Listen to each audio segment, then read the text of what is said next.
अस्सलाम वालेकुम मेरे प्यारे ਵੀਵਰਸ।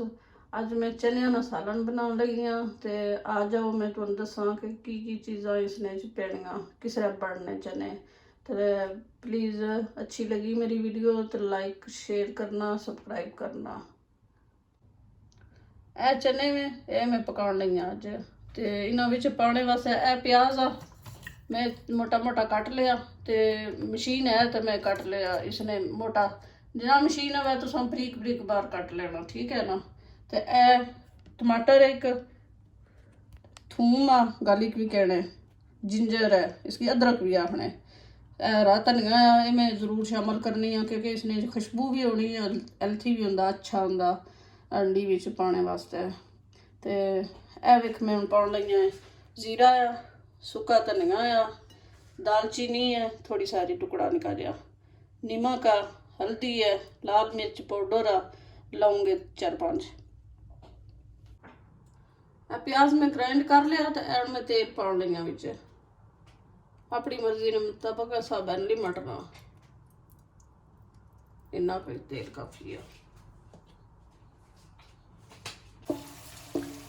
लाइट पिंक प्याज होना चाहिए ना, बहुता डार्क नहीं कर छड़ना, हल्का जा पिंक होवे तो फिर ठीक है, प्याज भुज गया। फिर शामिल करांगी मैं लसन, अदरक, टमाटर, नमक मिर्च सारिया चीज़ां फिर मैं शामिल करांगी। जो प्याज भुजी ना पीछे भुजना पिया मेरा प्याज है, वेख देख लो। मैं ईजी टू ईजी रेसिपियां दसनी आ जिहड़ियां हर बंदा, हर स्टूडेंट, हर इंसान बना सके।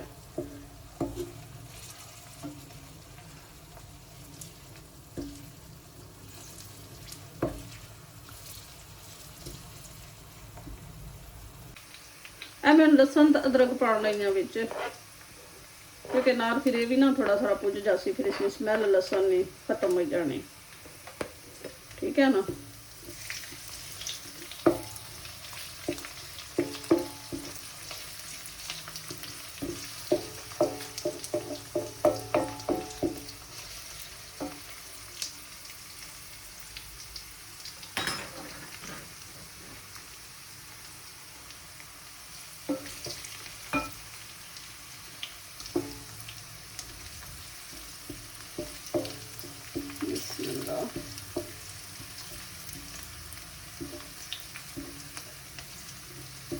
बस उन्ने भी पिंक होने वाला है, सही तैयार होने वाला माशाल्लाह, खुशबू कड़ी प्यारी है।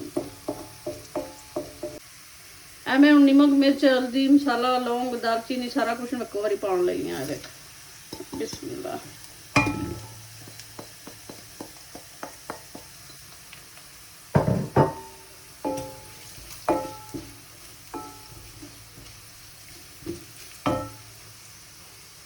मैं टमाटर भी शामिल कर लगी हाँ।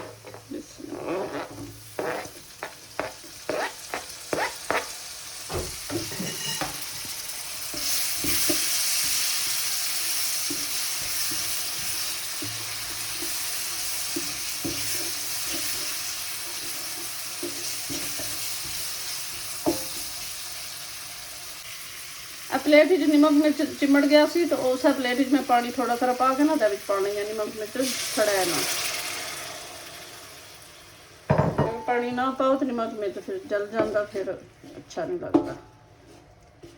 थोड़ा सारा पानी पाया मैं, ना टमाटर भी गल जाएगा, नमक मिर्च भी नहीं सड़न लगा। इजी टू इजी मैं दसनी हाँ कि सौखा बना सके।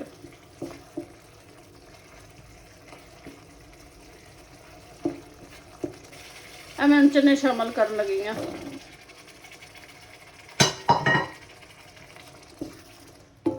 तो चने जरा भुनी के ना फिर मैं हरा धनिया शामिल करांगी विच,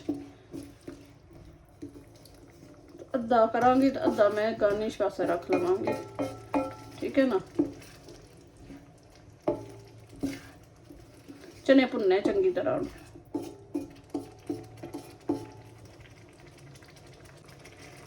मैं सुक्का पुक्का भुनी ना तो रखांगी, थोड़ा लिक्विड छोड़ांगी शोरा विच। तो जो तुसी शोरा ज़्यादा पसंद करने हो तो तुसी फिर थोड़ा पानी पा के चूल्हा थोड़ा हल्का कर लिया, तो फिर पानी जड़ा ना पक जासी, फिर कच्चा स्वाद नहीं आवन लगा, बिचू पानी है ना ਤੇ ਜੇ ਤੁਸੀਂ ਸੁੱਕੇ ਪਸੰਦ ਕਰਨੇ ਹੋ ਤਾਂ ਸੁੱਕੇ ਪੁੱਕੇ ਭੁੰਨੀ ਤੇ ਰੱਖ ਲਿਆ ਹੈ ਸਾਲਣ ਆਪੇ ਜੀ, ठीक है ना। मैं नहीं भुनांगी, चंगी तरह भुन के फिर इसमें थोड़ा सारा पानी शामिल करांगी, थोड़ा सारा, तो फिर वो पानी दोबारा सुका छड्डांगी। फिर मैं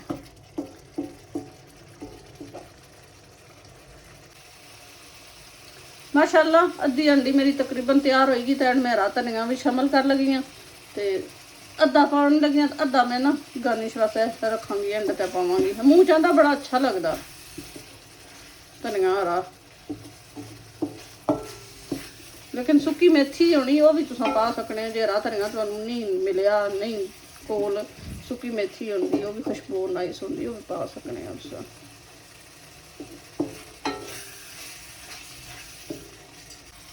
थोड़े थोड़े ना चने में चमचे ना फेर लगी इंज करके, थोड़े थोड़े फिस जान तो फिर अच्छे होंगे, जरा कुछ ठीक होंगे। सारे साबुत भी नहीं तो सारे फेरने भी नहीं, थोड़े थोड़े चमचा मारी जाओ इंज कर छो, बस इंज ठीक हो गए। मैं थोड़ा सारा पानी शामिल कर लिया, अद्धे कप तू भी थोड़ा आ,